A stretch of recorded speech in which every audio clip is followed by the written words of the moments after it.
On this episode, B is for Boy What a Podcast as we go in with the out crowd and sing our anthems. We return to Gainesville to continue our discussion of ska punk road warriors Less Than Jake on Checkered Past, the Ska'd Cast.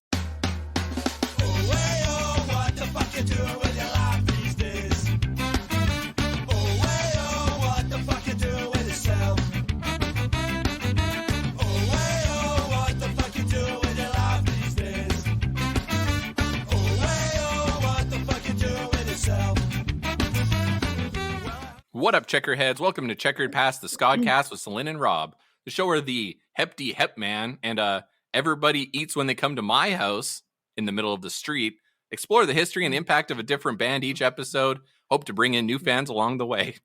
Not Sorry, with that. Joey. I'm Rob, and this is my sister and co-host, Celine. What was that? I don't get it at all. Does that have anything to do with Less Than Jake? I probably not. Probably not. I did write these like a couple months ago, and we'll get into that in a second. Yeah. But this is all so as a Heidi Ho Man, and I think it's because Heidi Ho Man. Yeah, the guy. Wait, why can't I think of his name? I'm doing a fourth wall moment, and I'm looking into the camera. I'm getting embarrassed because I'm like blanking on his name. You know, he was rotoscoped in all those old Fleischer cartoons. I mean, I'm sure, yeah. But that's sure. And then that's the other song was another one of his songs. Okay, that's so. Everybody eats when they come to my house in the middle of the street. You see what I did there? I'm happy. No, but I don't think it'll be. I don't think it'll get better for me. No, it's not gonna. How are you doing, Celine? Good. Do you want to pick it up where we left off? Do you have a thing to talk about? Not really. Oh, that's no fun. I'd pick it up. I don't really have anything to report. Yeah, take notes. I don't know. Like I took a hair course the last couple of days. I'm tired. Sick. So sick. Yeah. So sick. What about you? No, fuck all. Yeah, exactly. Nothing. I feel like there was something I wanted. I did join begrudgingly. I don't actually like Star Wars that much, even though I do have a Jar Jar Binks skanking tattoo because I just like Jar Jar Binks as a troll. But I gotta see this tattoo. We'll send you. It's pretty big, a little too big for what. It's well done. Unfortunately, I mean, like fortunately, but also like a waste of skill, a waste of skin.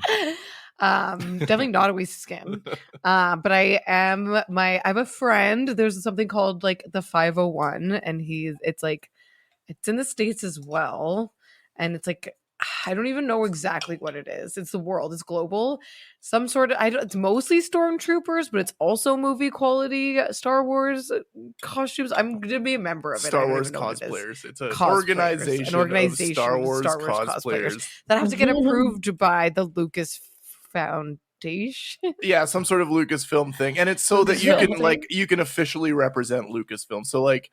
When, stormtroopers show up at a hospital for kids or whatever, like legit ones, it'll be a 501st garrison. So my friend is a stormtrooper, and I guess their garrison wanted to have the most Jawas in all the legions. This is the worst sentence I've ever said. And so I do genuinely I love my friend. I do like cosplay. I like dressing up and being campy. But so I am going to be a member of the 501 as a Jawa. I'll put the picture in it's a good Jawa. I like it. But the bit's gone too far. But what else? What are you actually going to be dressed up as? A dink dink. If you've seen Spaceballs. From Spaceballs. Yeah. The Jawas ding, and Spaceballs are called dink dinks, and they say dink dink. So my bit to me is I'm gonna say dink dink to myself. I might get kicked out of the 501. It's not unlikely. I think they've done more for less, So I'm gonna do a weird bit and get in trouble. Because I've seen stormtroopers do silly things, and Randy says they're not allowed to do. I'm apparently only allowed to say Utini and something else.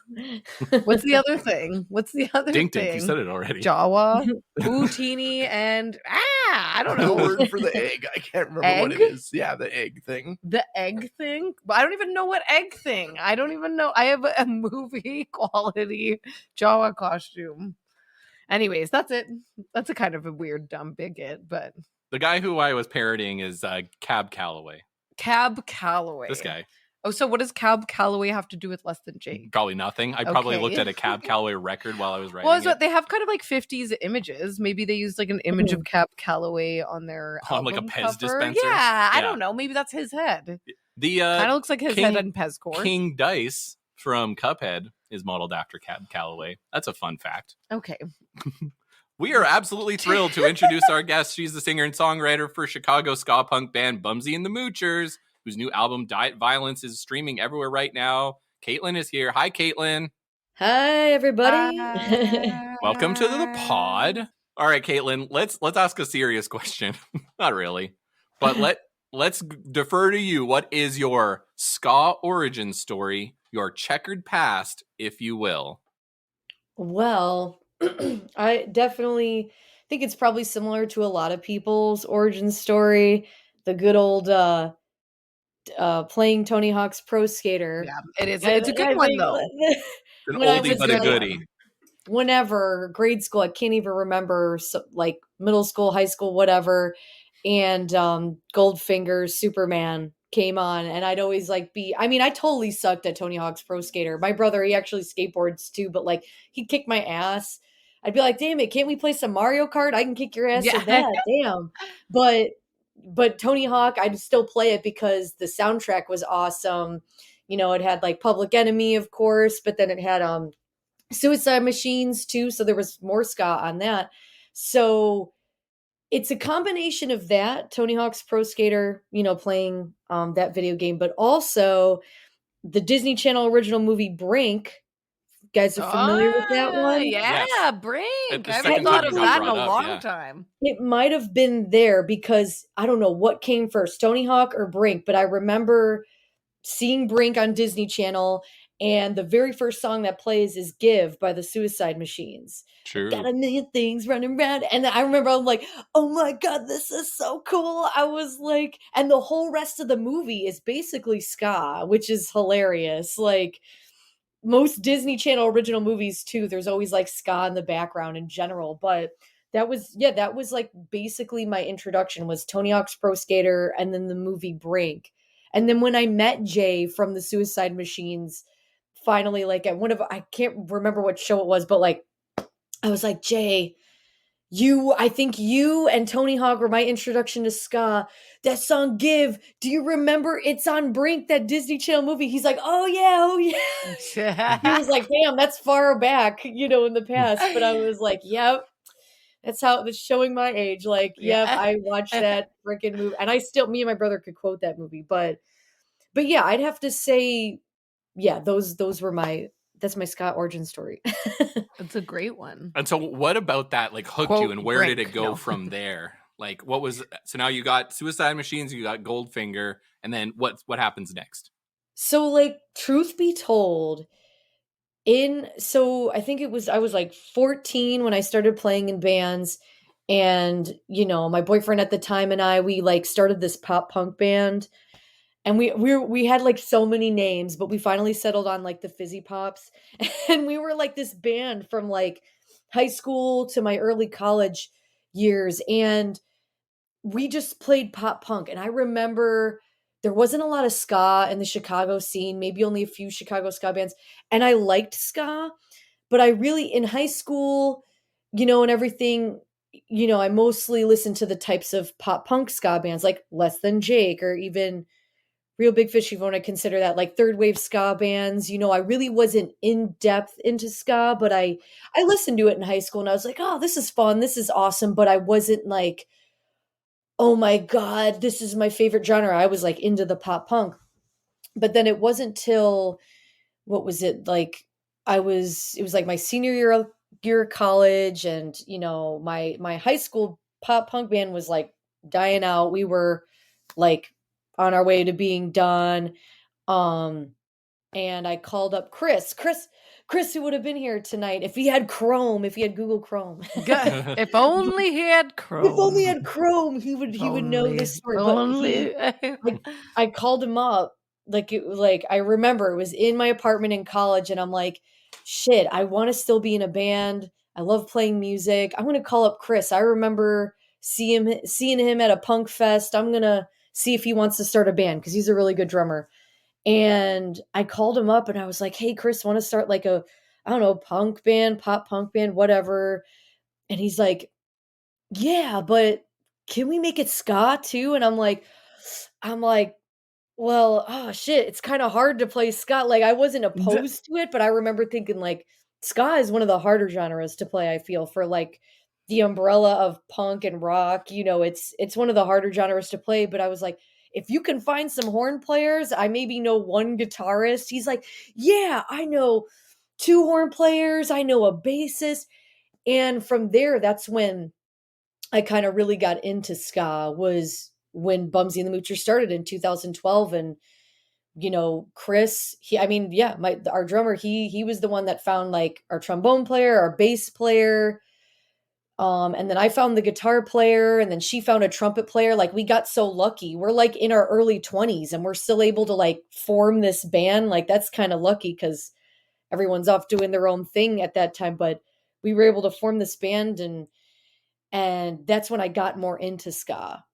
When Bumsy and the Moochers started, I started to find out about all these ska bands. I became a lot better guitar player. I feel like I became a lot better musician because like you got to be on with ska. It's very rhythmic in the strings, not just the bass and the drums, and like our songwriting would get better. That's the thing. We've been around for 10 years and it would just get better and better because we really started up as like a pop punk band with horns because that was us. Like, but then we got more well versed in like how to write ska songs and play it, and we played with more bands. We got to know more bands, the different types of ska, two-tone, and the third wave ska, and then hardcore like punk ska. Like it's just it's been like an awesome ride. But yeah, that's kind of how ska has come more into my life. It's because of Bumsy and the Moochers.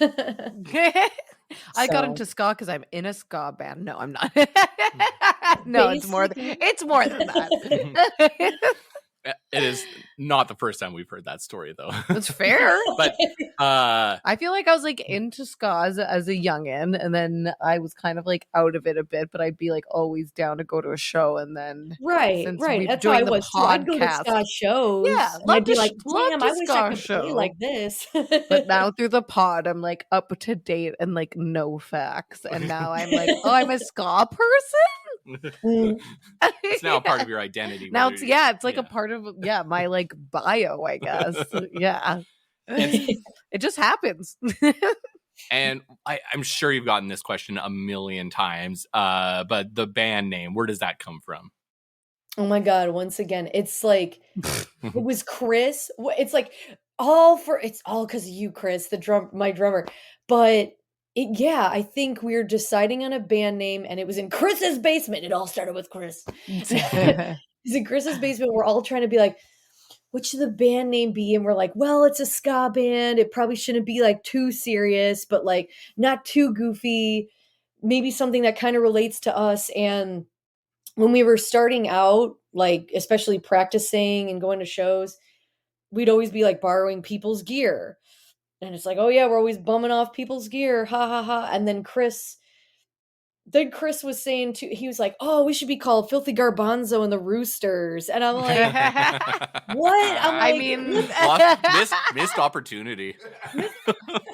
Some people would probably really have liked that right now. But I would have, I wanted something, okay, let's relate back to maybe the mooching idea of like mooching off of like people's like instruments. We're always like asking to borrow amps and shit. My guitar player, the second guitar player at the time, like she used one of my guitars. Like she never got her own guitar, I feel. Like we were just using that. Yeah. And then Chris said, like our first trombone player at the time, Jimmy Durham, we only had like one trombone player too, but he was like, oh yeah, sometimes people call Jimmy Bumsy.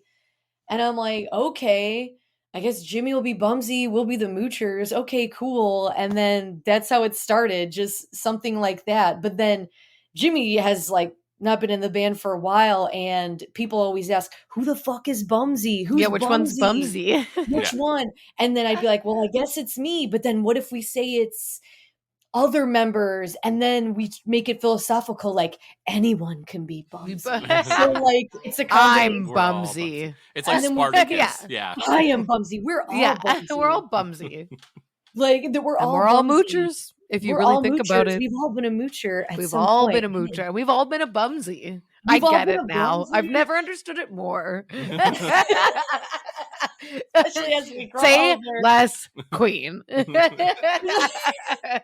No, and then and then Chris literally had this idea. He made like 20. He's like, let me make some stickers that say, who the fuck is Bumsy? And I'm like, dude, just make 20 of those, because I don't know if like people will be like, I don't know if I want this. It doesn't even have the full band.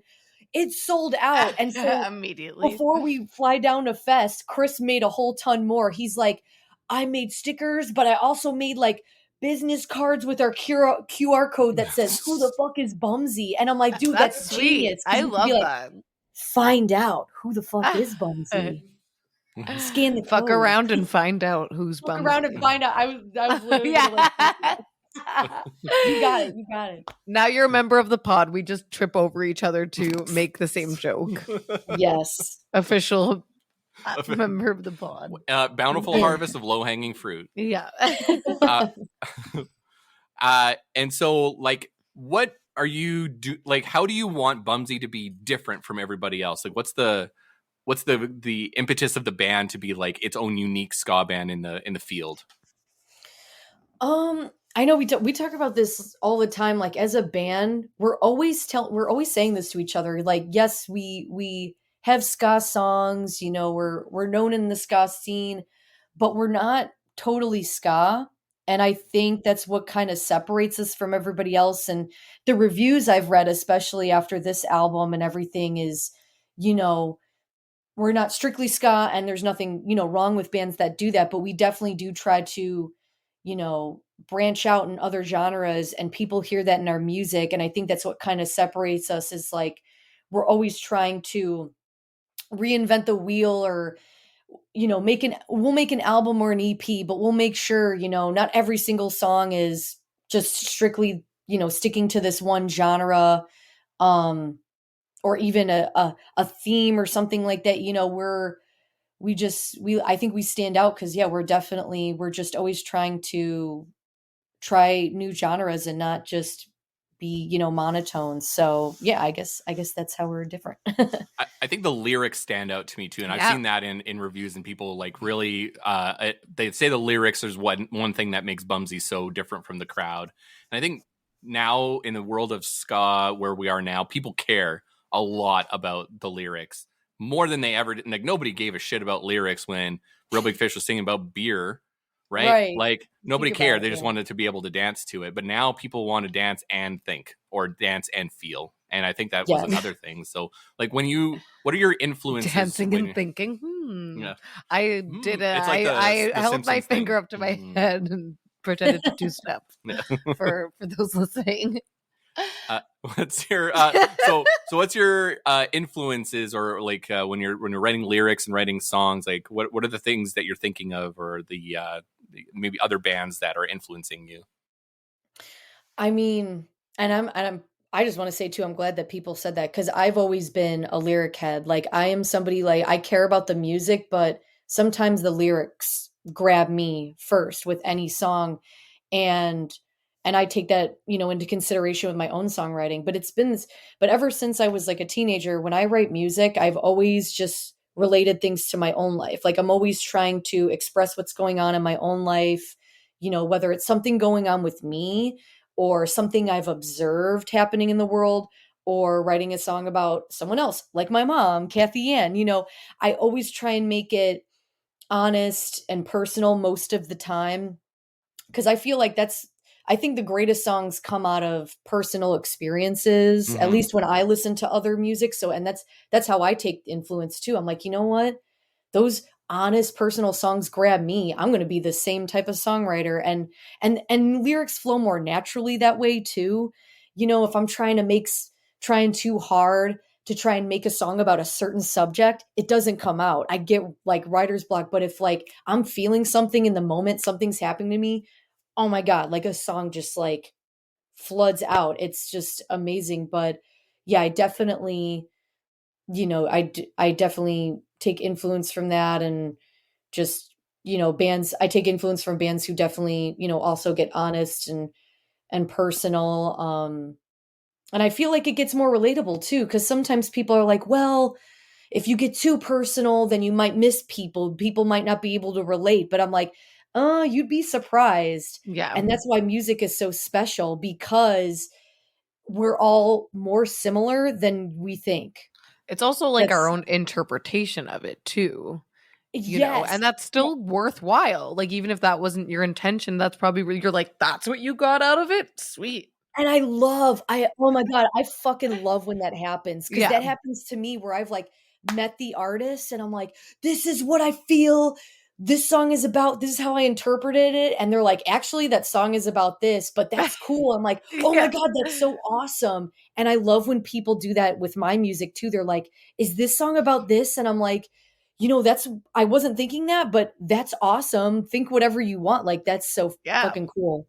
That's like the best part about creating art, is that it can be interpreted in so many different ways, and it can become more and different than like what you expected, and it's like all valid. And so I guess my last question before we start to get into the meat of the show is, new tone, fourth wave, whatever you want to call it, the ska scene that as it exists today. What excites you about the future of ska, and where do you see it going in the next couple of years? What I love a lot is definitely the female presence, and the more of the presence of the LGBT community. Just music in general, dude. Like the fucking, like, I am noticing, I had this discussion with some friends when I was growing up as a teenager. I mean, nothing wrong with cis all white male bands. I grew up with that, but it still felt like I was very much, in the background. I couldn't get in. It was very gatekeepy. Growing up in high school. With it. I mean, there's nothing wrong with it. I mean, like, they're fine people, but but it's like they just, this is like, it was just the total people, people who, people of color, LGBTQ, just people, women in general, just people trying to be in the forefront of music. It was kind of, I felt harder, when I was in like high school, but now it's like, we're fucking running this shit. I'm gonna say it. Like, I fucking love how ska now, it's just so mixed bag. And it's people of color, white guys, women, trans, everybody. It's so, that's what I love, and what I'm looking forward to with the future of ska. It's just so much more inclusive, so much more diverse. The writing too is just, it's more than just first chorus, horn part. I think it's getting more intricate. And the ska community is so much more welcoming than any other genre. I don't know if you guys experience this, but I feel like it's the I'd most say so. Yeah. accepting, like, community. There's actually like a community with ska. This is like so fucking wild. Like, and everyone's so nice, and I don't feel like there's competition in this genre. I feel like everybody's trying to lift each other up and support each other. I don't feel like there was that, at least when I was in high school and in the pop punk scene. It was very competitive. In ska, it's just, this is this new future of just like, fuck it, we're all in this together. Let's help each other out, and we'll all get there. It's awesome. I love that. Hopeful. Like, when I was in college, I used to write for a lot of metal zines, and if you want to talk about gatekeeping thing, God, like, especially I wrote for like what now people refer to as a true cult style one, which was like, there was no room for anything that didn't sound like it came out of the 80s. And like, and I know that there are parts of the internet where ska fans go to die on their hills. And that part, I'm so glad, does not impact like bands' abilities to tour, sell records. And like, ska Twitter and ska Instagram are like incredible for just putting out your material, interacting with people, and getting tons of positive feedback. And we've experienced it too, but like, also just all the bands we talk to, just, we had Eichlers on the podcast recently. We interviewed him last year, and like, just to see where he progressed from where he started. Like, we're just seeing that story where people are coming on and they're engaging and getting bigger, and it's all grassroots. It's all positive energy, and like that's what gets people up there and doing new things and different things and finding an audience. It's wonderful. So the band we're going to talk about today is Less Than Jake. So this is our third time talking about Less Than Jake on the podcast, but I want to know why that was a band that you chose and what's significant about them. So, I mean, I feel like Less Than Jake, I guess that's a band that I know the most information on because they're definitely they're one of those bands, those ska bands that have always stuck with me ever since high school, even middle school. I've always listened to, I mean, they have so many records. Their discography is huge, but I've always, loved their music. I've seen them live so many times. I think I met them one Warped Tour, and I think I still have like the shirt signed by like Chris and Roger, and I don't fit in it anymore. It's like this tiny, Feel that. Feel that. We all have those shirts. Does anybody have signed shirts from when they were in middle school and like you wish you could wear them and you can't, but you save them. You save them, and that's one of my shirts. But yeah, and they're just one of those bands too where when Bumsy started, they were like a huge influence. I'm like, okay, where do I start? Like starting a ska band, okay. Less Than Jake. I listen to them all the time. I love that style of pop punk and ska coming together. Their songs are funny and goofy, but they can have serious songs too. Their energy on stage live is like how I want to be. So yeah, that's why I picked him. I love it. I on the subject of being in middle school and getting a shirt signed by ska band, I 100% have my work shirt from Sunshine Video is signed by the band I'm a Robot. Oh yeah, that's who. If anybody knows that band, they are now called Edward Sharp and the Magnetic Zeros. And he's become no way. Yeah. They used to be a synth punk band. Yeah, back in the day. Sweet, but I know he's problematic. Yeah. So but that sucks. Yeah. But they put on the craziest live show. It was outrageously good. Yeah, he was dancing on a fence. Yeah, it was awesome. So they used to be ska? There used to be a punk band, a synth punk band, yeah.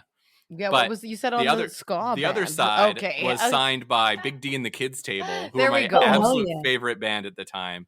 But you remember that Simpsons where Milhouse is signing his name on Bart's cast and he writes Millpool because he's so focused on it? Yeah. That was like Dave McLean trying to sign my shirt while also trying to hit on the other ladies that were standing next to me. So he's got like the Dave Pool. It's like Dave Pool. And it's like the Sharpie is like drawn sideways. Like he like totally missed it. That's fun though. We're doing multitasking. Yeah, he had other things on his mind. Yeah.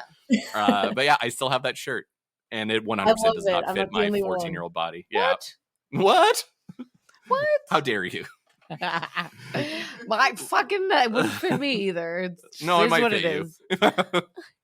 So now we take the time, Ska Sheen, back to 2003. Do you want to do the sound? Archie's Weird Mysteries. That's what it was. No, I was expecting a sound effect. Yeah, it was going to be. Well, he's looking at me for the sound. That's the only theremin song I could think of. Like ooh wee ooh wee ooh. Oh, I thought you were gonna do Buddy Holly for a second. Buddy Holly, ooh wee ooh. I look just like a theremin. I'm gonna pull the Archie's Weird Mysteries song, and we're gonna use that as the time from now on. Yeah, actually, that's pretty good. I like it. Do we have to clear that? No, they don't care. What, from Tubi? You gotta clear it with Tubi? Tubi's okay. Tubi's okay. Clear it with Tubi. You're talking to Big Tubi? Is that a Canadian a only C&D? thing? It might be. It might be Canadian. I'm trying to think. It might be CanCon. CanCon. Oh, Tubi. All right. The places I went to for this were All Music, Wikipedia, Less Than Jake's Wiki, Punk News, In Music We Trust, the old Less Than Jake website, and an interview with Louder. When I did this particular time, Ska Sheen, I did mostly interviews. So this is going to be a lot of oral history, if you will. Yay. And the theme of Less Than Jake Part 3 is around the Sire years, which will mean something to some fans. The but Shire years? the Shire years before they went to Mordor. Right. Previously on CPSC, Less Than Jake was formed in 1992 by Roger Lima, Chris DeMakes, and Vinny Fiorello in Gainesville, Florida. They started out as a straight-up pop-punk band in the vein of Screeching Weasel and The Descendants, but after getting into the band Snuff, started adding a horn section. The addition of The Nuff, Buddy, and Jessica also brought some ska influences, thanks to the rise of Skank and Pickle and the Boss Tones. The group would be incredibly prolific, releasing an incredible amount of material, EPs, comp 7 inches, and would eventually get the attention of Mike Park from Dill Records, who would put out their debut Pezcore. The album, mixed with the band's relentless touring, would get them signed to Capitol for the release of their sophomore record, Losing Streak, that would see the band at their most ska punk. And after some lineup changes, the band released the far more polished Hello Rockview in 98 and have several college radio hits such as History of a Boring Town and All My Best Friends Are Metalheads. Around this time, Vinny began really developing Fueled by Ramen, his label, putting out indie ska hits from The Hippos, The Impossibles, and Animal Chin. In 2000, the band bought out its record contract, noting that Capitol was going through major changes. Many of the personnel that supported Less Than Jake's rise were gone. They had mostly already recorded a professional-grade album and shopped out its distribution, which would end up on Fat Wreck, in spite of its polished sound, and spurred the horn section to rotate some more, with JR staying, Pete from Spring Heel Jack, and Buddy as the lone sax and bone, respectively. And so that brings us to 2002. So you know what's big at this point? Oh, yeah. Boy bands. Pop stars. And new metal. Yeah. And nothing screams Post Woodstock 99. That's right. Post Woodstock 99 world. Yeah. The world's that's what they're remembering in 2002. It was Woodstock 99. I would be. Anyway, you know what? We make a lot of 9/11 jokes on this podcast. I'm realizing that's problematic. I forgot about 9/11. I didn't know what joke you were making. And even though I thought we'd never forget. Yeah, I thought we would never forget. What were those t-shirts for? And there was a third building. You know what else we remember in 2001? Toxicity. In Our City by System of a Down. Hey, solid album. I like very solid. I did that. Yeah, you're safe here. You're safe talking. You're welcome. I'm actually currently the very last thing I sent in the Bumsy group chat was like, can we cover BYOB and just flip everybody out at a show? Yeah. Oh, I would lose it. Or it's Sugar. in the docket for Sugar. Sugar. All right. Oh, nothing screams this era quite like Carson Daly and Total Request Live. How is that related to ska, you may ask? Even though Carson would step down a year later, he was still able to give a big break to a certain Gainesville college darling punk band. She's Gonna Break Soon by Less Than Jake gets on and stays on for a couple of weeks. Thanks to a hook up from an insider at Warner, Less Than Jake signed with Sire to release the blockbuster record Anthem. Easily the least amount of ska and a 2-person horn section that does more accents than 4 horn leads. The album was a huge success, bigger than anything that came out before it, peaking at 45 on the Billboard 200. It spawned several charting singles, including She's Gonna Break Soon, Science of Selling Yourself Short, and the UK hit The Brightest Bulb. It completely altered the band's trajectory from touring with fart joke punk bands and third wave ska bands to a younger crowd of fashionable pop punks and hard on their sleeve emos. It helped that many of these bands were getting big breaks on Vinny's own Fueled by Ramen. Anthem was produced by super producer Rob Cavallo, who produced Green Day during their major years and gave it a radio-ready sheen. He received 40 songs from Less Than Jake that he whittled down to about 20 to get the professional sound. They needed to rotate around different recording studios, including a stint in New Orleans that the band abandoned due to the temptation of alcohol. So let's talk about Anthem. It's a big one. This is the anthem. I mean, throw all your hands up. If you are, was that a Good Charlotte reference? Oh, hell yeah. Anthem. Yeah. Whoa. Right away, I was like, GC, baby. Nice. Just, yeah, it was that goalpost. You're like, dun. yeah. I was like, I was singing in my head, like, dun, dun, dun. Yeah. That's a good song. That's actually probably one of their best. It's a Yeah. bop. I'm not Anthem? gonna lie. Yeah, I had Anthem's a Young and the bop. Hopeless. I had Yeah. that. Yeah, Young and the CD. Hopeless. Lifestyles of It's the a Rich and the bop. Famous is good. Yeah. They're always complaining. Always complaining. We should rob them. Those lyrics are terrible. We shouldn't rob them. They're always complaining. Hey, those guys, they're always complaining. Hey, we should rob them. If money was such a problem, you know? Yeah. You know? Wow, when you really think about it, the lyrics are kind of. No wonder. All I said was Purge Anthem, and this went so far in the other direction. I can't believe how That's far all away from less every than Jake time we you got. say Anthem, every time I've been restraining myself every single But time. not and about I the sing. year, the anthem for the year 2000. No. That's a Joey reference. That's a Joey reference. Yeah. Let's talk about less than Jake's anthem. I feel like a lot of people really like this one, and I'll be honest, I listened to the shit out of this when it came out.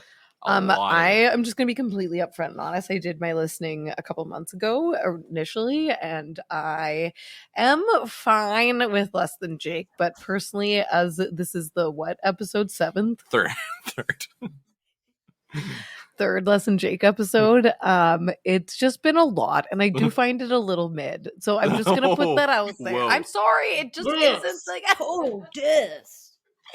I come with the hot takes sometimes, but Celine- it just like Celine it's has a been little boring coming for in- me, and it just all kind of sounds the Celine's same. been coming in hot lately with some spicy takes. I don't think it's that hot. On Anthem, No. you know what? I re-listened to it. Fucking rips, man. It's good. Let me hear it again. Maybe I'm gonna like it. You got to No, give it a second try. I I was gonna say that's like I think that is my favorite Less Than Jake album, and it really also is the album that got me into Less Than Jake the most, because everybody's like Losing Streak, Hello Rockview, and I'm like, I was bumping Anthem the most, and that really got me into them. I think it's my Less Than Jake burnout. So I think if I focus on some of the hits, You want to listen to a we hit? could Why- get a bit more positive. Why don't we listen to a hit? Why don't we listen to She's So Gonna Break you Soon? love Anthem. It's your number one, yes? What, She's Gonna Break Soon? Or you love Anthem. That's your number one album? Probably the number one Yeah. Less Than Jake album. Yeah. All right, let's listen to a tune. Why don't we? She's gonna break soon, gonna break soon. Palm mutes. Huh? Palm mutes. That strong palm mute. Gonna break soon. A palm mute. Celine with is a- asking for what a guitar. palm mute is. Yeah, it's a guitar technique. You mute it, the strings with your palm. You got it. But she's gonna break soon, gonna break soon. You got there. She's gonna break. And then you start pogoing. Welcome to her busy. This is not ska. Oh, it's No. kind of ska. No, And no, then that's the not Jake Scott. album is super pop punk. Yeah, that Yeah, album it's is just- really pop punk. Very pop punk. In a good way, I think. In a way that Borders and Boundaries was not. It's a way more listenable album than Borders and Boundaries. Same with the Outcrowd kind of. Oh, save that one. Yeah. And then I'll also get into my thoughts on Into the Outcrowd. It's fun. It's fine.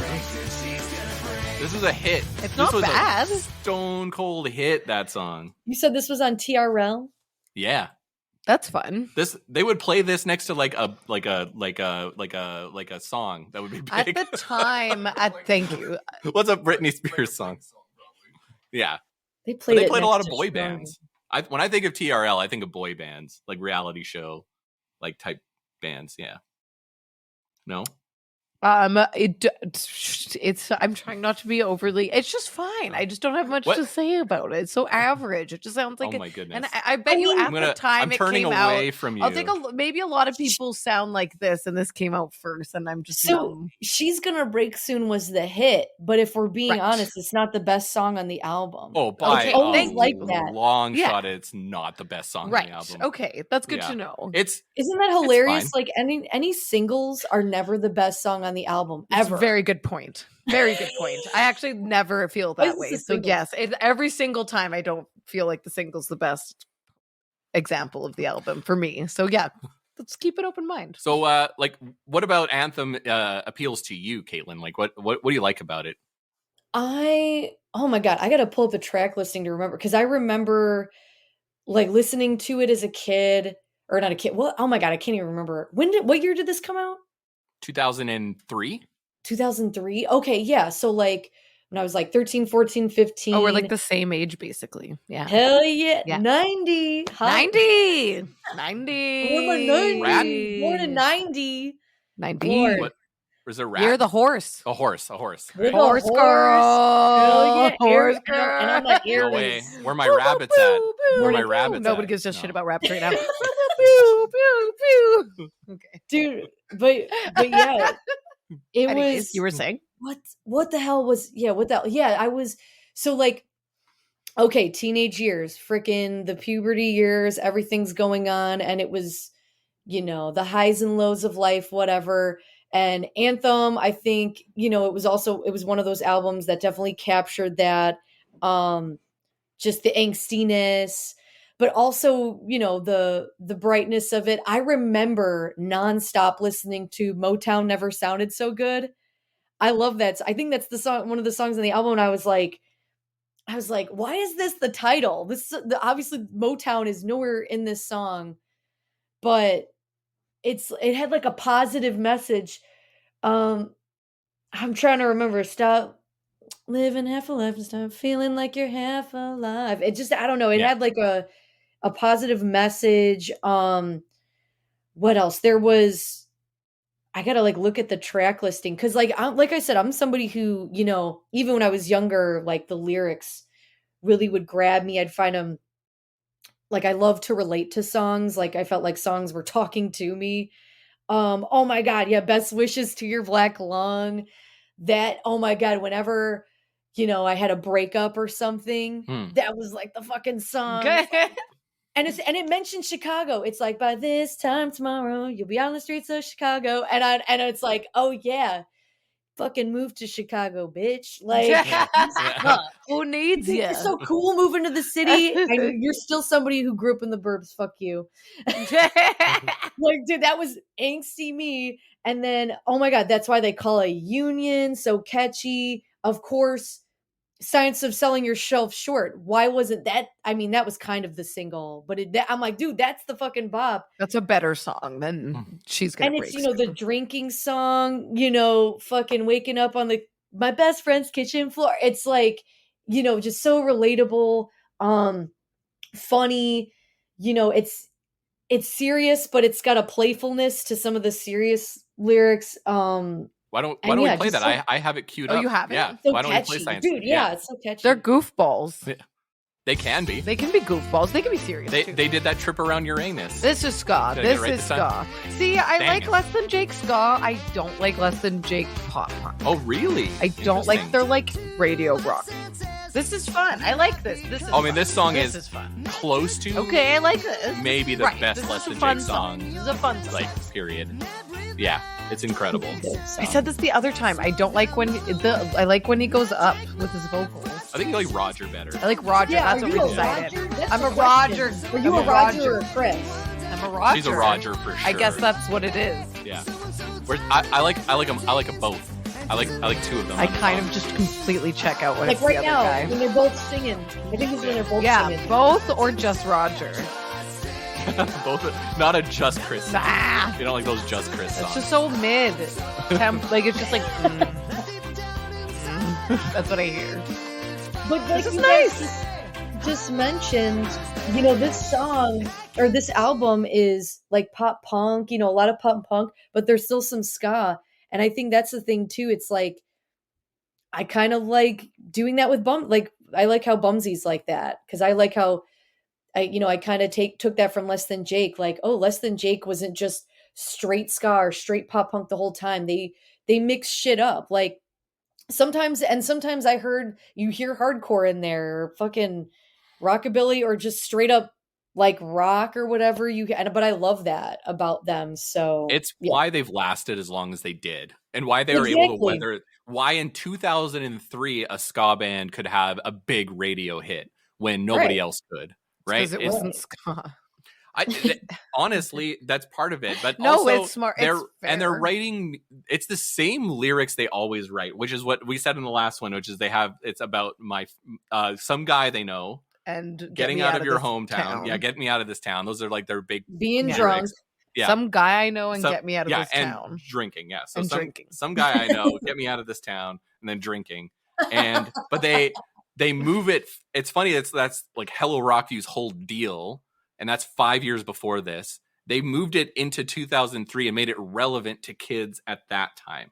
Like they really took the same core feeling and lyrics and, you know, the whole vibe, and they made it more relevant to the next generation. It's impressive that they were able to do that, I think. Yeah. Yeah, Roger's that's my vocals are analysis. And impressive. that's it. Like you said, I love how they're still relevant, because sometimes there's a lot of bands, they kind of fade, or like their songs are just the same monotone and people get sick of it. But like Less Than Jake, like they know how to bring the old stuff but bring in some new stuff and still like keep the old fans happy but bring in new fans. And that's why I'm like, oh my god, they'll last forever.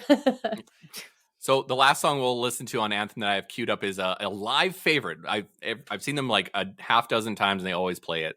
Plastic Cup Politics. And yeah, they invite someone on stage every time Yeah. too.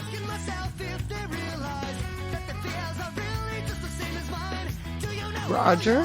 Yes. He's always the more high nasal. Yeah. voice. He's got a lovely vibrato. And then the circle pit part. Yep, there's so good. Yeah, they love a circle pit. Yeah, that was a lesson learned at a Warp Tour. I was like, I'll just stand up front and watch Less Than Jake. And I was like, nope. Nope. Big circle pit. And I would go into pits, but it was a little far. It was such a big crowd. It's either this or My Own Flag. My very And own this flag. was like 10 years ago, or almost 10 years ago. So people were not as nice to little femmes in the pit.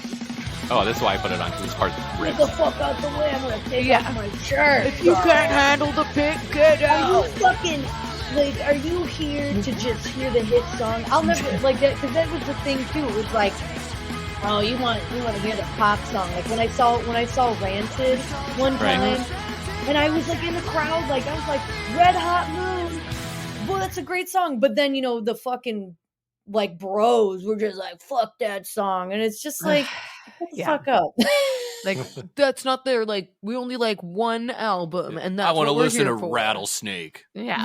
I gotta listen to fucking Rattlesnake or Let's Go. Only the old shit. With that, I think it's a good time for a break. So when we get back, we got some more Less Than Jake.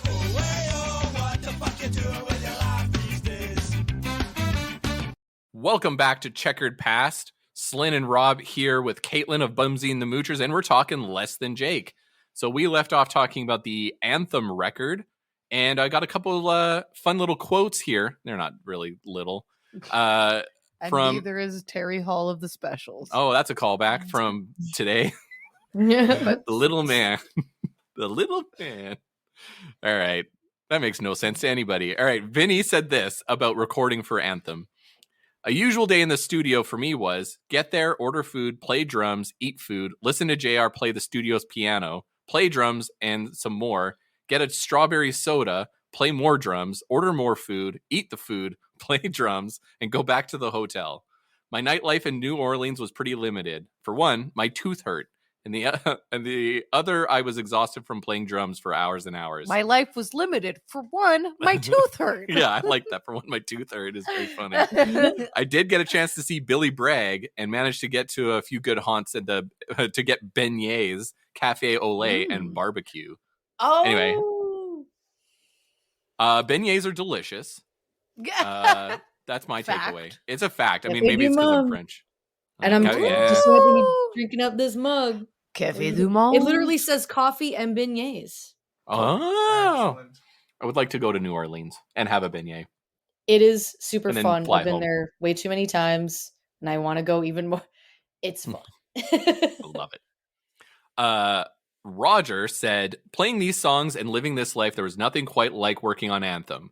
It was an amazing time in our lives. The A&R man that signed us to Capitol Records, Craig Aronson is basically seems to be the guy that everybody wants to work with. I know I talk about that sellout book all the time, but He's mentioned in that book like 12 times as like a person that not only finds and promotes pop punk bands into the mainstream, but like really cultivates a good culture with them because they follow him everywhere. When he went on to work at Warner Brothers, he re-signed us at Warner Brothers. Not a lot of people know that. So not only did he give us our first chance, he gave us our second and third chance as well. He was a true believer. No, that's a Bouncing Souls thing. We had an exorbitant recording budget as well, which was a ridiculous amount of money to spend making a record. But that was back in the day when people still bought CDs and bands still made money selling CDs. So we took a bit of vacation in New Orleans to record the bass and drums at a very old studio there, mainly because Rob wanted to eat a certain restaurant in New Orleans. And so we went there to record. Classic Rob. Classic Rob. Nice. Then we packed everything up and went to Malibu and rented a giant mansion where we had all kinds of luxuries like an in-house chef and a party budget. And we made the rest of the record there. I can't tell you enough about how much I learned about recording and production and the philosophy of being in the studio for making this album. Roger producing actually a lot of ska bands now, like Title Holder, and we had Joker's Republic on, and they recorded with him. I'm so thankful for that experience. I feel like everyone who was involved in this record did a great job, and our fans really responded all over the world to the songs. Without Anthem, I don't know where we'd be today. It gave us our 5 minutes of fame, and because of that, we're still doing what we love to this day. I love that quote. I think it's great. So the tracks that did not make the cut for Anthem would end up on a record called B is for B-Sides in 2003. It is not a true B-Sides record because they actually intentionally recorded it. It was just songs that they didn't record with the Anthem group. So they decided to take the 10 they liked, pulled them aside, and sort of took it upon themselves to make it themselves. So this is what Roger said about that. I'm going to choose B is for B-Side as my third favorite Less Than Jake album. Anthem was the height of the band's commercial career, and whilst he wrote writing the songs for that album, there was another record being made at the same time. So we took it upon ourselves to record B is for B-Sides in the downtime during the recording of Anthem. And after Rob would leave the studio at 8, and the official recordings of the day came to an end, that's when we worked on B is for B-Sides. We just kick back with a couple beers, work on these songs in this professional recording studio, purely for our own amusement and enjoyment. When I hear these songs today, I hear the live energy of the band and excitement in our voice. I love all the songs on this album too, and it's probably closer to the identity of the band than all the records before for me. It has more of a harder edge power chord stuff and the more aggressive sound that I really like. If you're a fan of Less Than Jake, then this is a record you haven't listened to. You might be surprised at what you hear. So that's what we're going to talk about next. B is for B-Sides. Let's before we actually get into it, why don't we listen to a song just to get a feel for it? Let's listen to Sleep It Off because they named their record label after that. Helium. So B's for B-Sides. I remember listening to it a lot when it came out because I was desperate. Really into it. I was desperate for Less Than Jake material. It hasn't aged as much as Anthem has, where I went back to listen to Anthem and I loved it, but B is for B-Sides feels like it fell further down on the rankings. But this song is sick. I love Sleep It Off.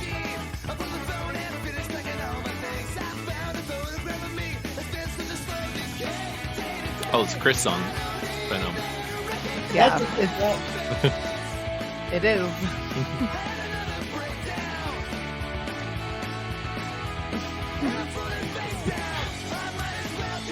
They play a lot of songs from these sides at their shows. I feel like they pull at least one, and you'll yeah, like one record. I don't know if I've seen them play anything live from it too much. Yeah, not as much as like they'll pull a lot of Anthem songs and Hello Rock You. Those are the two that they generally go back to, and then maybe Look What Happened. But yeah, this one usually it's like if they have a long set, they'll be like, I'm just gonna grab a track off this just to have some fun. But it feels like a fuck around album in a lot of ways. Like they went into the studio and fucked around a bunch and just got drunk and recorded songs. Not as focused as Anthem is, and I can see why they would call it a B-Sides record but it's not really, because it's not like they recorded these songs separately and then slapped them together. They meant to do this, right? Yeah, I honestly, I remember listening to this album probably very little. Like this was probably one album where I'm like, I don't know too much about, just because like yeah, it didn't grab me as much as maybe like some of the others like we talked about. Cuz this was after Anthem, right? Like a year after, yeah. Year after Anthem. Yeah, it's like, oh my god, Listen Jake has like so many albums now, but I remember like this one kind of went over my head, and then like I got back into them with like In With the Out Crowd and then Gainesville, Florida. But I mean, yeah, I'm like I should like give this album another chance though, cuz I feel like I kind of was like I should listen to it again, come back, cuz sometimes that happens. Like I come back to an album and I'm like, why the fuck did I not like this? This is great. Yeah, definitely. But yeah, I gave this one a third or fourth listen, and nah. It's fine. Nah to the world. I would say, yeah, nah to the world. It was a little mid for me. Celine, how did you feel about it? Yeah, I mean, I think it's mid. Yeah. There's Yeah, your mid. Yep. It's mid. There's my mid. There's my mid. It's not yeah. peak. So I did It's pick, not peak. it's not peak. I did pick another song off of this. I didn't want to spend a ton of time on it because it's there. Although I will say, there are some people out there that this is their favorite I was album. gonna say, I feel like this is talked there a is. lot about. So I believe, and I mean, maybe he would know better than me, but like Ska or Nah, Jake Matter, I think this is his favorite record. He's the biggest Less Than Jake fan ever, but I think this one is his favorite. He's a hardcore defender of this one and the next one, like as his absolute favorite Less Than Jake records. So, but they do have a song where Jay Frenzel from Frenzel Rom wrecks their equipment. So why don't we listen to that? And Jake and Engineer Joey can talk about Frenzel Rom for a couple minutes. Yeah, Engineer Joey's welcome to the mic. Yeah. I just didn't. I didn't even know this was a song. I hadn't listened to this record, so. Oh, okay. So now you get to listen to it for the first time. Yeah, it's fun. Okay, let's play it. Oh. Down the barrel of a gun, all the drinks are free and your ex is gone. Another day in the sun has got you all fucked up. Watch out, this is gonna be good. 'Cause Jay, I can see it in your eyes. There's something wrong with that disguise that you despise when your mind was raised to that ever so destructive fucking place. Jay Frenzel broke our bus. Yeah, Jay Frenzel went and said he smashed our blood. In Detroit, Fair. Michigan, Yeah. and shitty ran our bus. They just wrote a Frenzel Rom song. Yeah, it's very much in the style of Yeah. Frenzel Rom or like Guttermouth. Yeah, they were like, let's write a Frenzel Rom song about Jay Frenzel. It's funny. I would do the same thing. I do like a good "Our Friend Is a Fucking Asshole" song. Like Yeah. Less Than I Jake. think they probably thought it was funny. That's also My Ninth. friends will probably thought this was funny, right? Oh, for sure. Like Ninth and Pine is about Mike Hart, like the Less Than Really? Jake song. Yeah. Yeah. So Or now they got the song, Fat Mike's on drugs again. Yep. It's like all their songs are about like, this person and the shitty things they do song. yeah. Hey, Like- they don't just know some guy. They also know some guy that you've heard of. Yeah. They also know some guy that's Not like a just scene. some guy in their town, but They're- some guy. They don't in mind the world. name dropping Fat Mike and Mike, and like The Mikes. the Mikes of the The world, various the mics. various Mikes of the world. They should Yep. name drop Mike from Bad Time. Okay, bye. Goodbye. All right, Get off the mic. get off the mic. We're done talking about mics.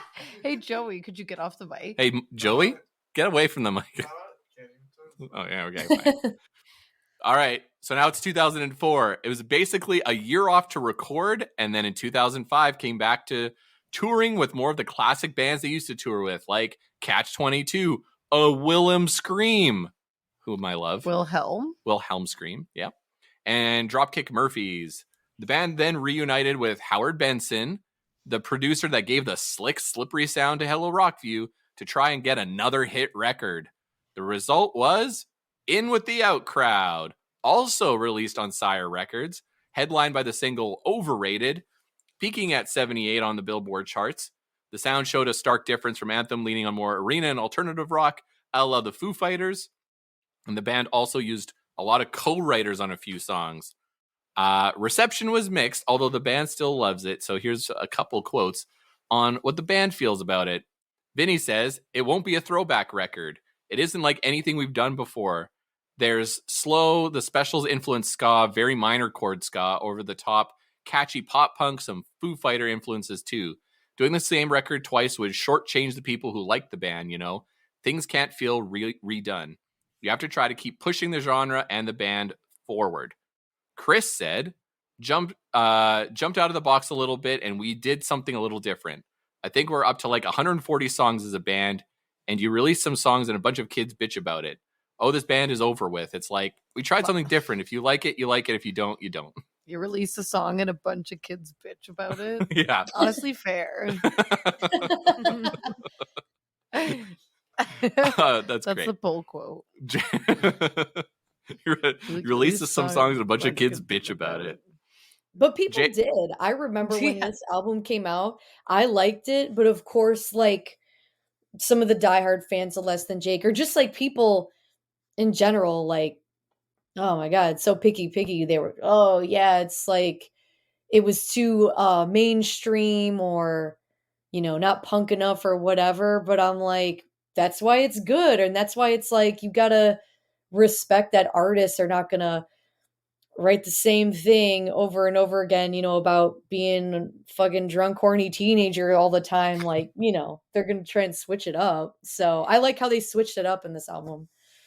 It's, this is also like the Blink-182 effect, right? Like, for sure. Yes. There was, like, when they went kind of emo on the self-titled album, right after an album that was called Take Off Your Pants and Jacket. Yeah. It's like, what were you expecting? Take Off Your Pants and Jacket 2? More Jack in it? Like, yeah. Anyway. More exactly. Jack in it. Yeah. More Jack. Taking it to the streets. More so, Jack in. JR said this. There was a lot of backlash from our record from a lot of our core fans. And whether it was deserved or not is neither here nor there. It's not worth fighting about because my opinion of our last record has never changed. It's awesome and I love it. Now here's the dissenting opinion from the band. Roger said, I wanted to write songs that were a little bit faster, edgier, and more punk rock sounding.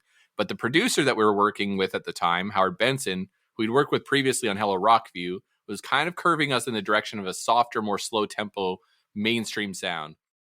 So this album kind of rubbed me a bit of a weird way. Overall, I like the songs. I just wish the production was better, a bit more on the punk rock side of things. I don't feel like this album was the best representation of how we wanted it to sound. So everyone kind of liked it, except for Roger. Roger seemed to be a little bit annoyed by it. And I guess at this point, he's already self-produced a lot of stuff. Now he has an idea. Oh, yeah. Your guy. So let's talk about it. In with the out crowd. Let's start with the single, Overrated. I fucking love this song. When I was, especially in high school, oh my God.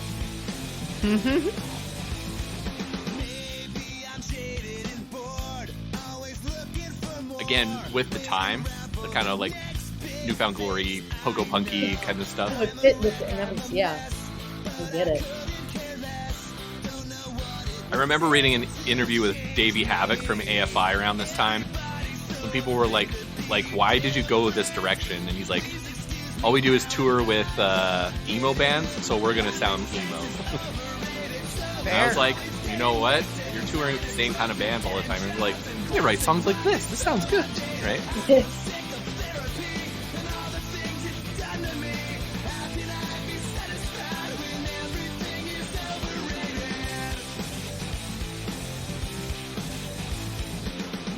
Yeah, so that's Overrated. What year was that? 2000 and... Ooh, did I have the year on say, this? Oh, I got it. Oh, do I got it right here? I thought I... 2005? I popped up the track listing. Yeah, that felt like a very 2005. overrated year. Oh, but released in 2006. Oh, there we go. Okay. So I was 16. That makes sense. Yeah. That sounds about right. 16. I was the wrong age for this album. Like, by this point, I would have been in leaving high school, entering college, and I would be at probably my least receptive music phase of my life. I would say around this time. I probably was not into giving anything a chance that wasn't like... Metal? No, my metal years came later. Oh, later? Yeah. I thought that was your metal years. No, metal years are like later in college. This time, though, I was like, no, it's got to be like ska, and it's got to be like fast punk music. That's all I want to listen to. I was mad at everybody. I hated my hometown. I was just like pissed off. And maybe I also was like, Less Than Jake's not talking about leaving their hometown anymore. What the fuck? Boo. You would have been in Edmonton at this time. Yeah. Yeah. Because that's what I wanted. Yeah. I loved oh my god, just listening to that song. That was like totally my song, Overrated. Now that was a single where I'm like, this is the best song. Because once again, it was the lyrics that grabbed me. Because if I'm being honest, and even, I mean, I never was like, I never got into like drugs or anything in my whole life. And it like takes people by surprise. Like, oh my God, you're in a punk band. I bet you do. You're crazy on stage. You do all this stuff. I'm like, dude, I just like never got into it. Don't care if other people do, but like, it's not for me.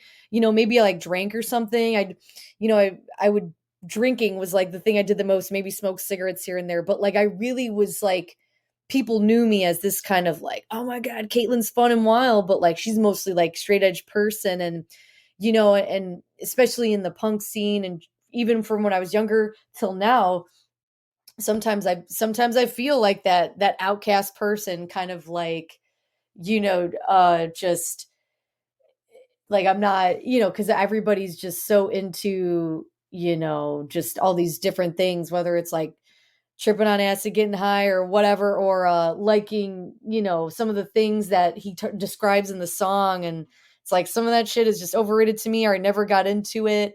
And I'm like, you know, but there's no punk songs for that. There's no punk songs about fuck drugs. Like, and then this came out and I was like, oh my God, a song for me, like a song that is kind of cynical too. Just like, you know, I'm so sick of therapy and all the things it's done to me. When I was 16, I went to therapy, and like, sometimes it worked, sometimes it didn't. And I'm like, this song is hitting me right now. So yeah, that's why I did like this album, because that song, and then a few others definitely like I could relate to in that time. So what else on the album stuck out to you? The other one was, this was the other hit. I think it was The Rest of My Life, the more ballad song. I got it here. Why don't we take a listen to that? Yeah. Oh yeah. Now I'm remembering this. This is a wild swing. They have never written a song like this. Swing for the fence. Yeah. This was like almost like a test for them to be like, can we write a mainstream ballad? Can we do this? Yeah. I think the answer turned out to be no, which is too bad because it didn't get them anywhere. But this was also common, like in the post-dashboard confessional world of the mid 2000s. Yeah. Post Taking Back Sunday. Taking Back Sunday. Well, I think you got a point. They were more like hardcore, but I don't know. The vocals sound weird. So I think Roger's right. I think there was some big I think the production does sound weird. Yeah, the production now that I'm listening to it as an adult who's been in the studio, I can agree with that. Because as a teenager, I'm like, yeah. Now you're like, I wouldn't have paid attention probably if we weren't critically listening to the song. Yeah. Good.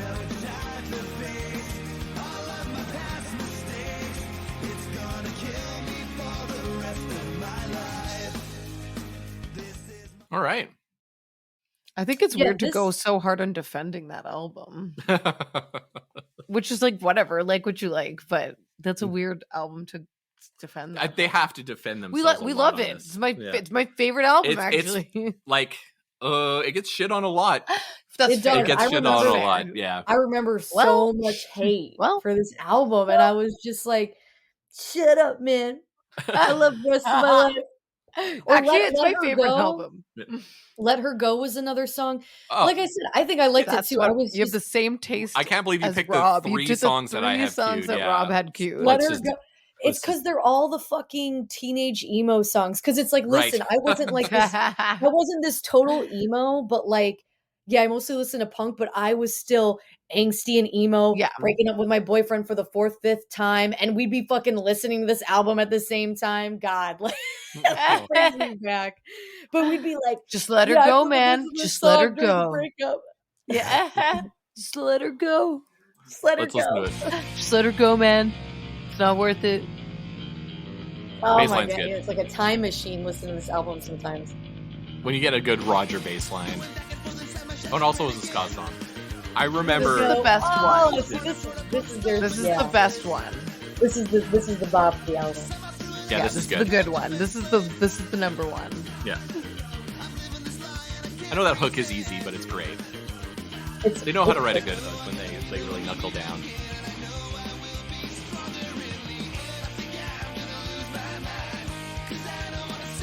Also, this is the first song we listened to with horns off the album so far.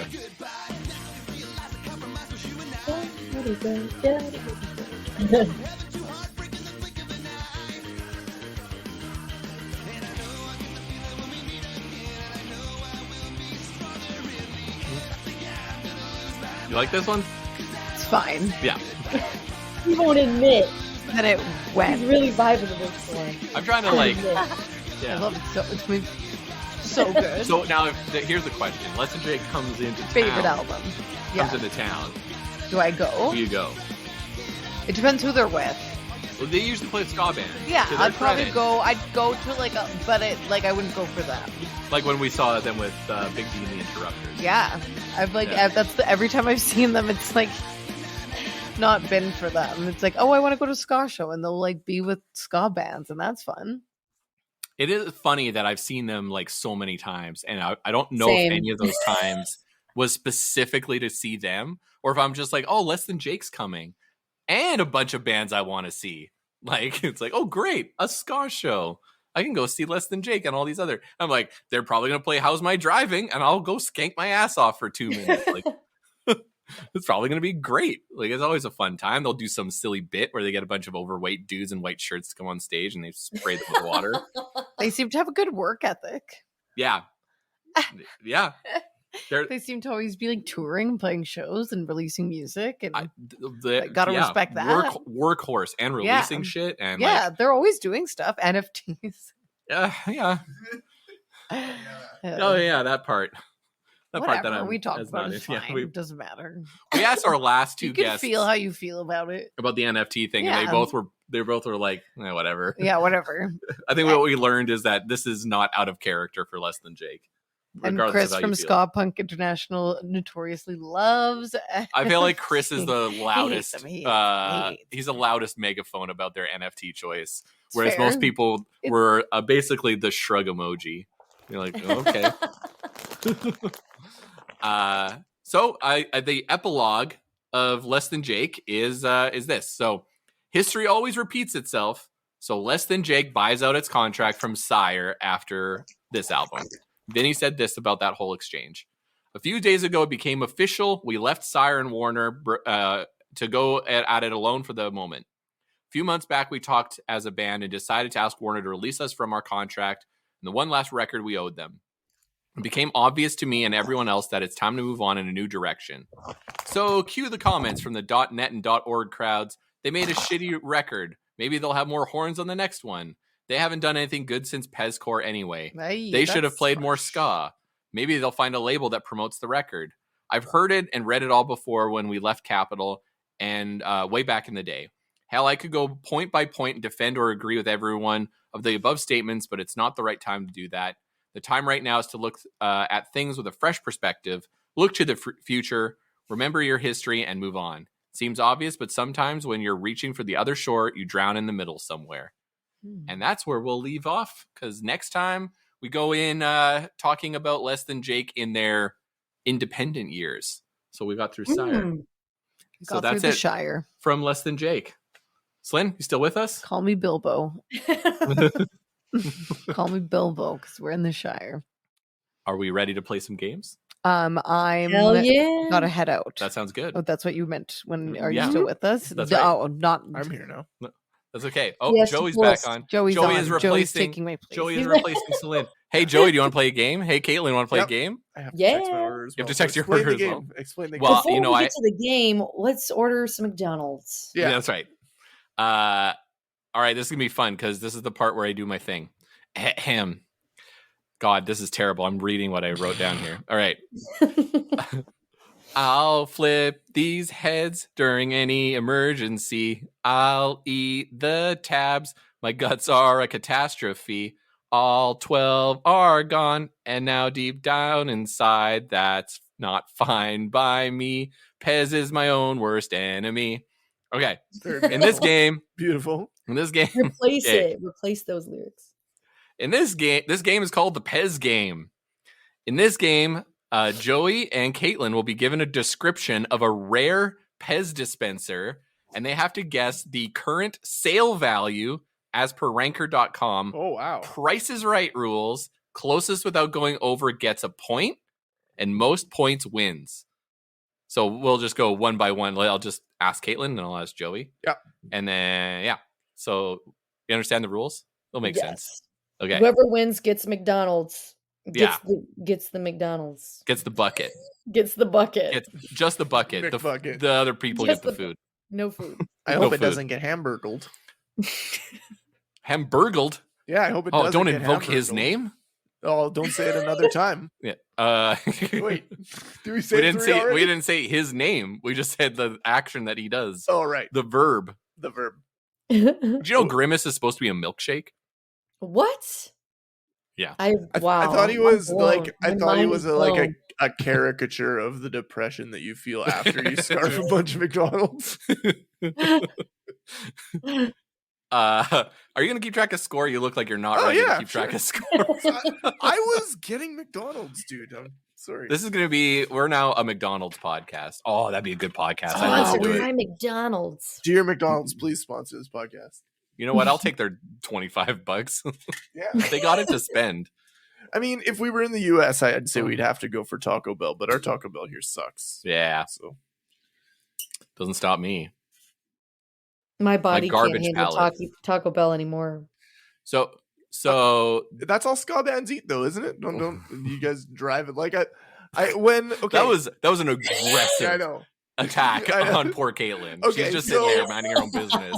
You so come along with this drive-by shooting. when the In Defense of Ska book tour happened, I was like, okay, it makes sense that ska bands frequently eat at McDonald's or at Taco Bell because it's open late and there's lots of vegetarian options. That seems to be the consensus. Yeah. It's cheap, it's That's- open late, and it has vegetarian options. So Yeah. for a lot of bands, it's like it's the easiest thing to hit, right?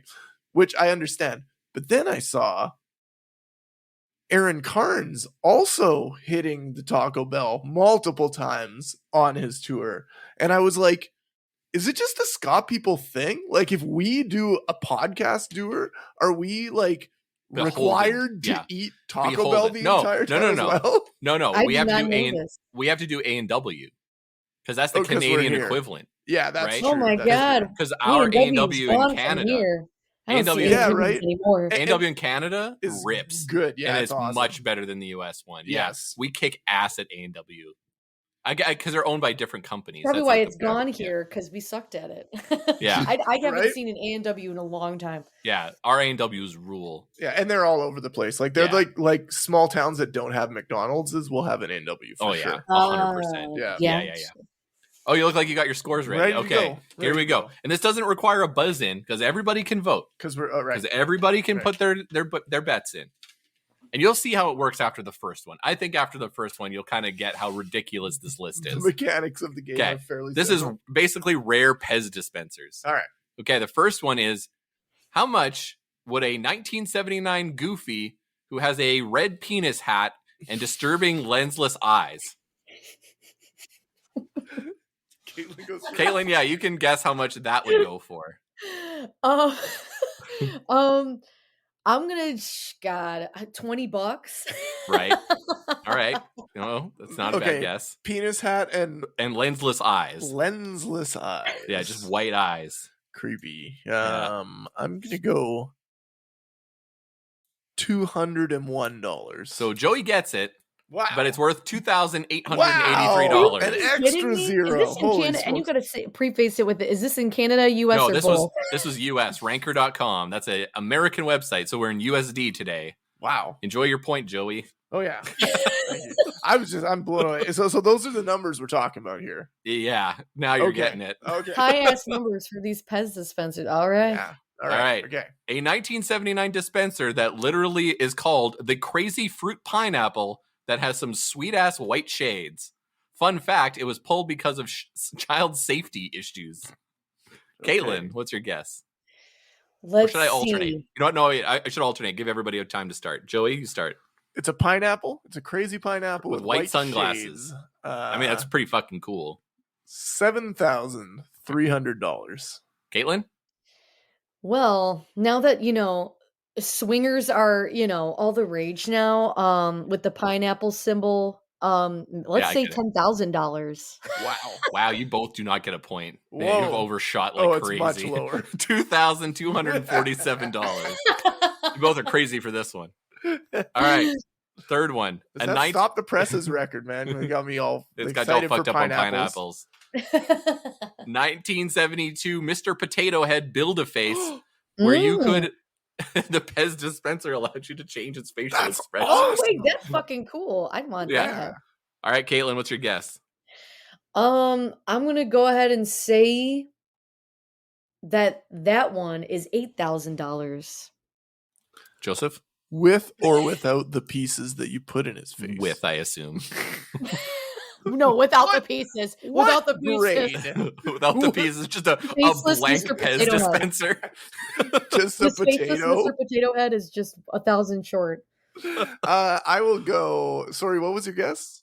$8,000. $8,000. I'm gonna go a bit lower. I'm gonna go no. Mr. Potato Head sounds ballin'. I'm gonna go $3,000. Joey gets the point. It's worth Hey. $4,000. Hey. Damn, I'm like overshooting and undershooting here. All right, a 1979 Captain Hook that, no joke, only has one eye. Wow. Joey. Me first. Yeah. Captain Hook.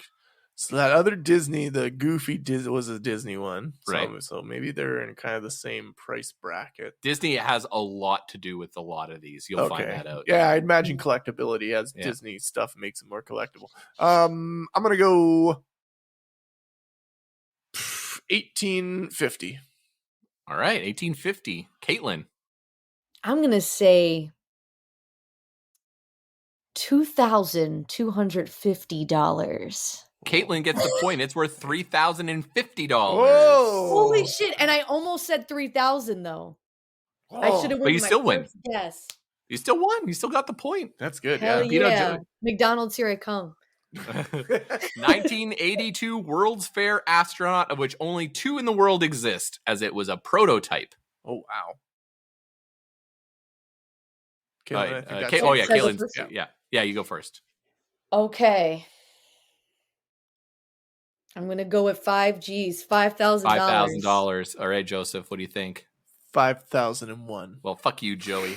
But hold your goddamn hats, Joey, while you earn your point. This bad boy's worth $32,000. Wow, that's wild. I Can think it you makes sense if there's imagine? only 2. What do you want to buy? Do you need a house? Do you need a car? No, I need a fucking Pez dispenser. Yeah. Outer space version. There is astronaut. there's a golden NES cartridge that was like the winning, like if you won this like video like contest in the 90s, and there's only one of them, and it's like $1 million. What A game is it? cartridge? It's Please tell me it's like Pitfall or something. no, it's shitty a like competition That. cartridge. Oh yeah. That has Tetris. I'm pretty sure it's a competition cartridge, but during that competition, it has Tetris for up to a certain high score, and then I can't remember what the second game is, and then the third game is Mario 3, and you got to do like the first 2 or 3 levels of Mario 3 within a certain amount of time. That sucks. What? It's wild. Who wants that? People have $1 $1 million. 3 incomplete games? Yeah. Fucking So- ridiculous. And on top of that, one of those games is legitimately like, even with the inflated prices of retro gaming stuff these days, like Mario 3 is like a $15 game. I mean, and if you buy it on your phone, it's probably like $3. That's God insane. damn it. All right, next one. 1972 Munich Olympics exclusive Alpine man that is 1 liter hosen away from defamation lawsuit. That's funny. What? Is that what Joey, these really me read? I love first? it. No, I wrote all these. This is Okay. me. Is it me Yeah, first? that's the you. one. Yeah. I was doing good. I was doing good when I wrote these. $800. All right. $800. I'm Caitlin gonna of say Bumsy. $900. Boom. Fuck yeah, Caitlin Whoa. got it. $1,500. Yeah. You guys are in the right I ballpark. lost at my own game. All right. 1973 vintage Mary Poppins that has black spots for eyes, a weird pink hat, and a grimacing expression, just the way we remember her. Julie Caitlin. Andrews, just like her. What's your guess, Caitlin? Okay, well, it's a Disney, so we got to get up there. I'm gonna say $4,000 for good old Mary Poppins. Joey? 2,200. You're both way over. It was $800. Oh. Yeah. Dang, See, I wasn't trying to make these Mary easy. Poppins? That's like an OG Disney. Yeah, that's wild. They did her dirty. By not pricing her. Poppins dirty. All right. A 1940 original prototype Whoa. that has no head, just the dispenser. And can you guess why they invented Pez originally? Oh, for wasn't medicine. Medicine, right? Pharmacists. This was like originally going to be lozenges. Oh no, those are candy hearts for Valentine's Day. But is it something like You're very lozenges? close. It was, for dispensing lozenges for people who wanted to quit smoking Oh. because they looked like a lighter. Lighter. Oh. Yeah. So the original prototype looks like a lighter with no head on it, and it dispenses exploding Pez. head emoji. Right. Wow. We're learning about Pez today. We learned only a little bit about Less Than Jake, but a lot lot about Pez. How much do you think this fucker's worth? Who needs to start? Joey. That thing's got to be worth a shitload of money. $42,000. Holy fuck. So describe this again. It has no head. No head. It's the original prototype of the Pez dispenser that looked like a lighter. Okay, I'm gonna say. I mean, I won't overshoot too much because I've been doing that a lot. I'm gonna say like 8. No. For today, I'm gonna do 6,000. No, 6. It's very important. $6,999. I do it. Nice. I love it. I'm glad that everyone's treating this stupid game with the reverence it deserves. 6,999. And with your funny guess, you're both way the fuck off. It was worth $2,750. What? How are those other prototypes Yeah. worth $30,000?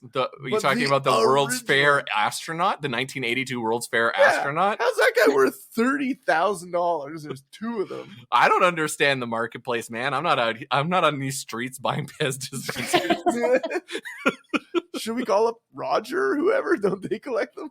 Yeah, let's call up Roger. Do they really? Does Less Than Jake collect Pez? Oh, I wonder. yeah, huge with Like the hardcore. It's not even just a joke for them. They are big Pez collectors. I think Vinny and Roger are the big Pez guys.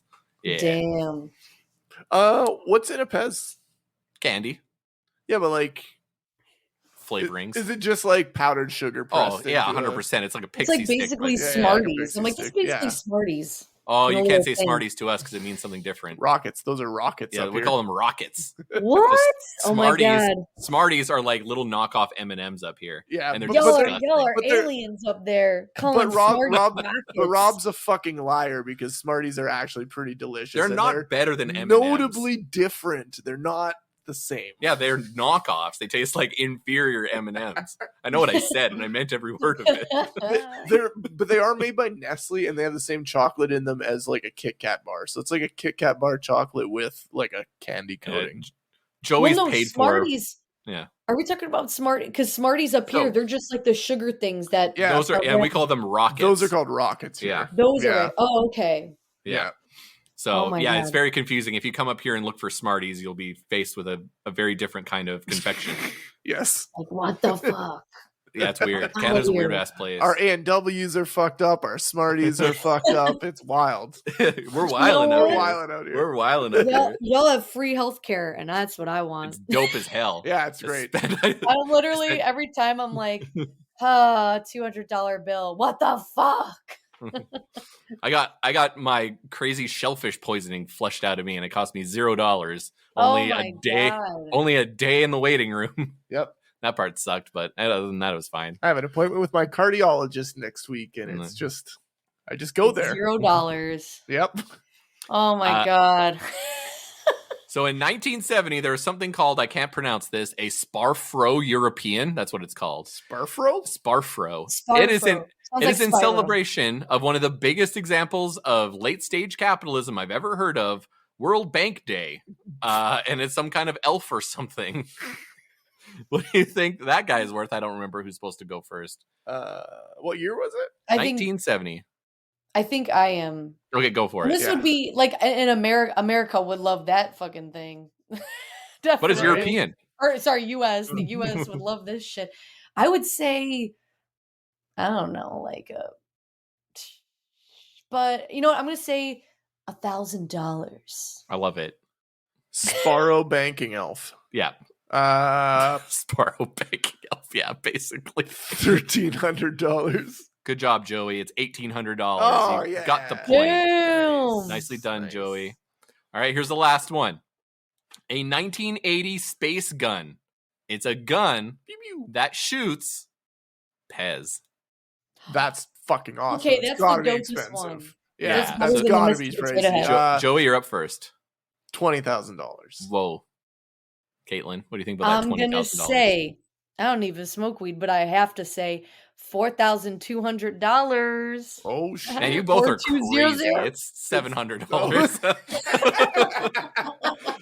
Who won? Joey? Good Yeah. job, Joey Joey. definitely on won. this on this insane game that I devised about Pez. Yay! Yay, This is me. the weirdest one I've done yet. It was basically like Pez Antiques Roadshow. I need to It's watch a more takes roadshow. stars. I was way So- off in my guesses.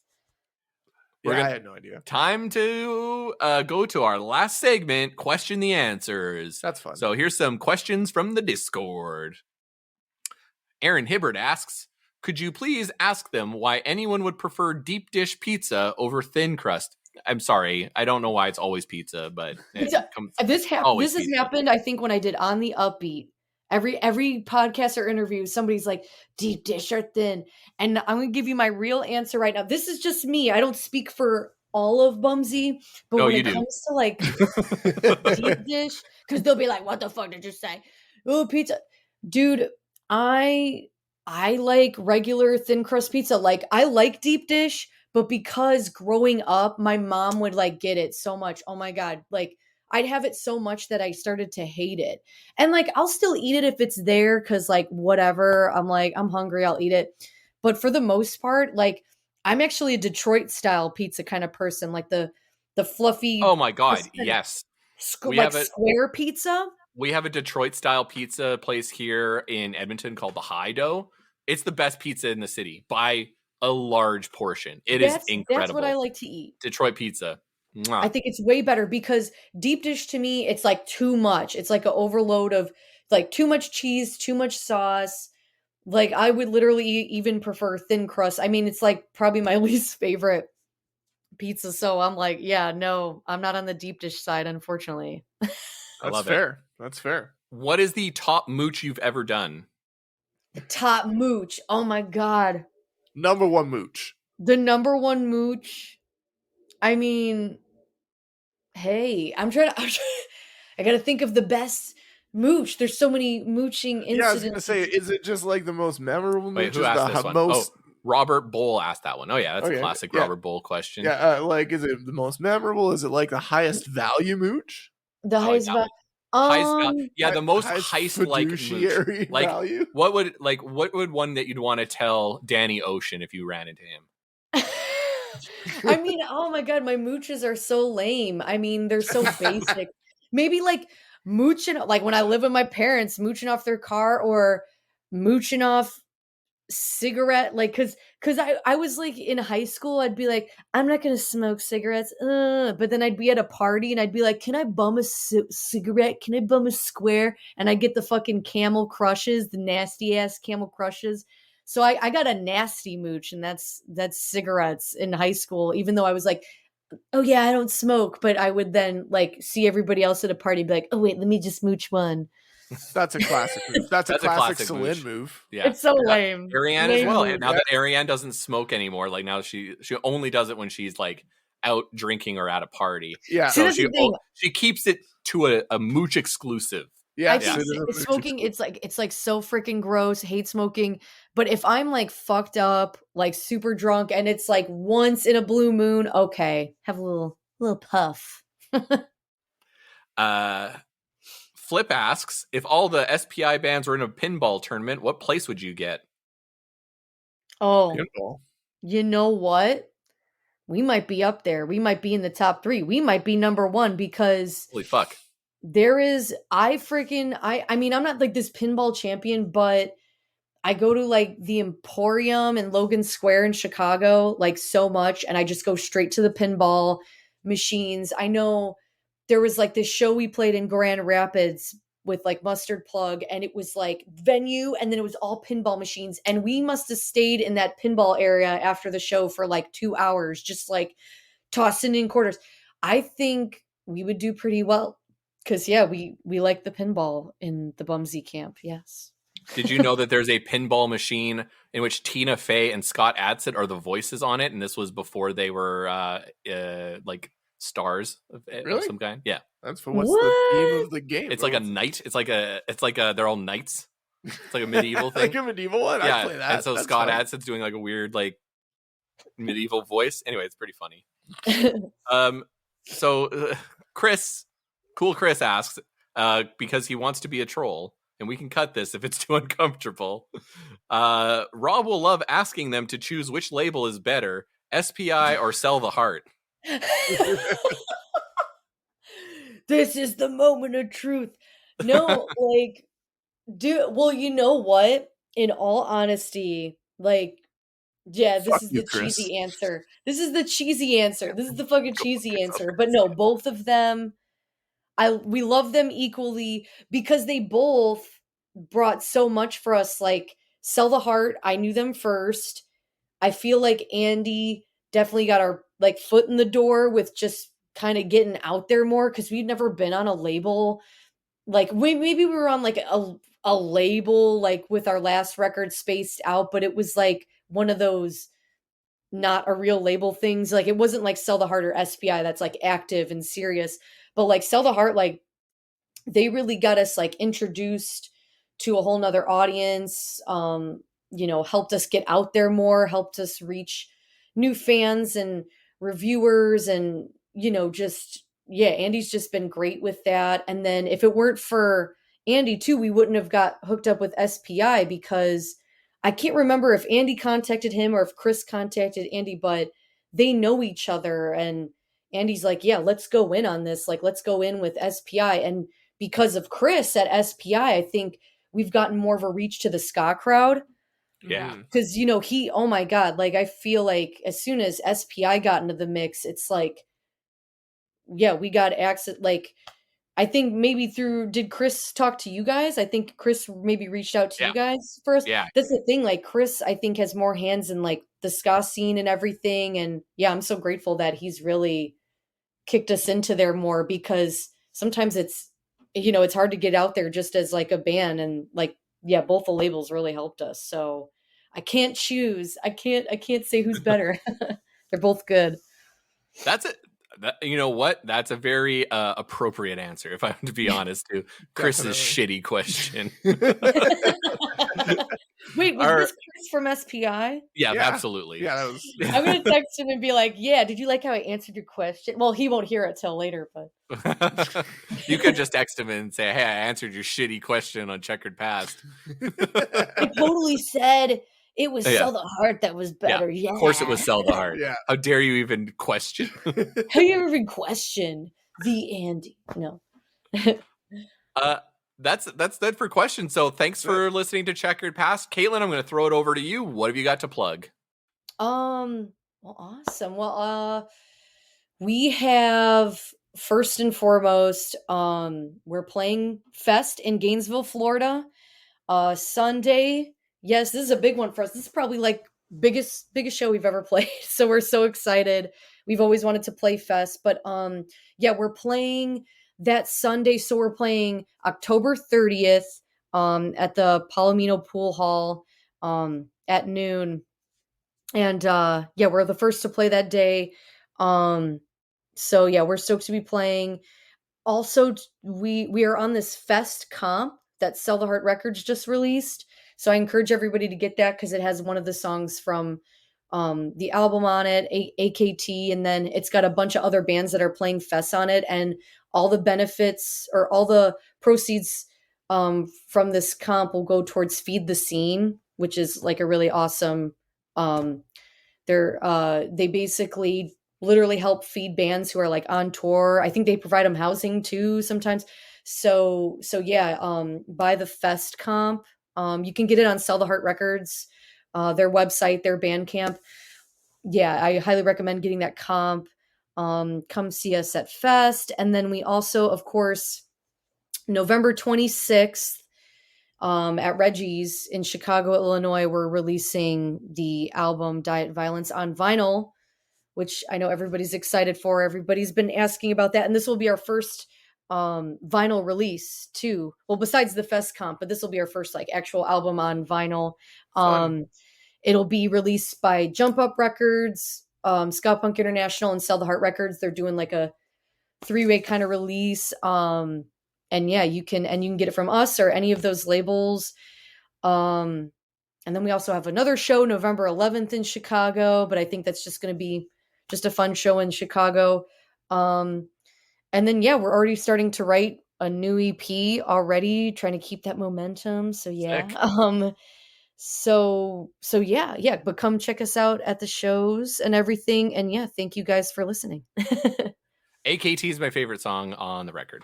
So it is. Oh my gosh, really? I'm like, I wonder what people are going to think about this song because it's definitely a wild card, I think. I love it. It really like hit home for me. It's great. So thank you. Awesome. I had like a little moment when when you said that was on the Fest comp. I'm like, great, because that's my favorite one. Oh, awesome. So hit us up on Instagram, Twitter, YouTube, and TikTok at Checkered Past Pod, or send us an email at checkeredpastpod@gmail.com. Support the pod and get bonus content, including a full-length and unedited video of this episode. Sign up for our Checkerhead Patreon at patreon.com/checkeredpast. We also have merch available at checkeredpast.ca. Checkered Past is edited by Ariane and engineered by Joey, and our theme song is OAO by Edmonton's own Mad Bombers Society. So until next time, I'm Rob. I'm Celine. And I'm Joey. And in the mortal words of Less Than Jake, I'm so overdosed on apathy and burnt out on sympathy.